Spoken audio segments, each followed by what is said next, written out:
सुरू आहे, जल्लोष आहे, उत्साह आहे. त्यामुळे मात्र काही अनधिकृत घटना घडतायत. याच टिळक चौकामध्ये 2 गणेश मंडळाने फटाके फोडलेले आहेत आणि त्यामुळे एका व्यक्तीला सुद्धा ताब्यात घेण्यात आलेलं आहे. त्याच्याकडून कोयता करण्यात आलाय. पुणे पोलीस मात्र हतबल झाल्याचं पाहायला मिळतंय, कारण गणेश मंडळाचे कार्यकर्ते कुठल्याही पद्धतीमध्ये जे आहेत ते पुढे जायला तयार नाहीत. उत्साहामध्ये डान्स करायचे, थांबायचे, मिरवणूक आपल्या बाप्पाची तशीच चालू ठेवायची, अशी सगळी अपेक्षा जी आहे ती या सगळ्या विसर्जन मिरवणुकीमध्ये पाहायला मिळते. मात्र पुणे पोलिसांनी जे नियोजन केलं ते कोलमडलेलं आहे, कारण पुणे शहरातले जे मुख्य 3 रस्ते आहेत, लक्ष्मी रस्ता, कुमटेकर रस्ता आणि त्याचबरोबर केळकर रस्ता, या तिन्ही रस्त्यावर अजून सुद्धा अनेक गणेश मंडळाच्या मिरवणुका सुरू आहेत. त्यामुळे सगळ्यांना आव्हान केलं जातंय की लवकरात लवकर मिरवणुका पुढे घ्या. मात्र अनेक अनुचित प्रकारचे ते पुण्यामध्ये घडताना पाहायला मिळत आहेत. त्यामुळे पुणे पोलिसांसमोर सुद्धा मोठं आव्हान आहे.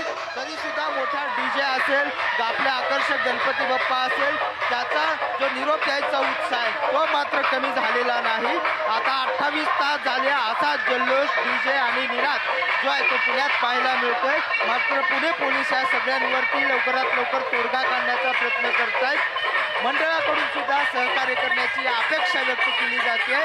मात्र आता इतकी वेळ झालं तरीही मिरवणुका पुढे जात नसल्याने नेमकं पुणे पोलीस काय कारवाई करतात ते पाहणं महत्त्वाचं आहे. नाईलाजास्तव असतो पुणे पोलिसांना सुद्धा आता कारवाई करावी लागणार आहे, कारण प्रचंड असा उशीर जो आहे तो सगळ्या विसर्जन मिरवणुकांना होताना पाहायला मिळतोय.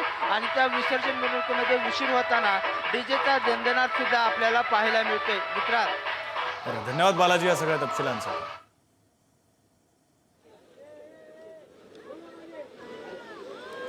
दोन दृश्य आपण पाहतोय, मुंबई आणि पुण्यातली ही दृश्य आहेत. मुंबईमध्ये एकीकडे लालबागच्या राजाची मूर्ती तराफ्यावर चढवताना अडचणी येत आहेत आणि त्यामुळे मागच्या 5 तासांपासून लालबागच्या राजाची मूर्ती ही गिरगाव चौपाटीवरच आहे. मागच्या 5 तासांपासून लालबागचा राजा गिरगाव चौपाटीवरच आहे. तर पुण्यामध्ये मागच्या 26-27 तासांपासून विसर्जन मिरवणुका सुरूच आहेत. काही प्रमाणात पोलिसांना आता पोलीस हतबल झालेत असं म्हणावं लागेल, कारण गणेश विसर्जनामध्ये गणेशोत्सव मंडळाचे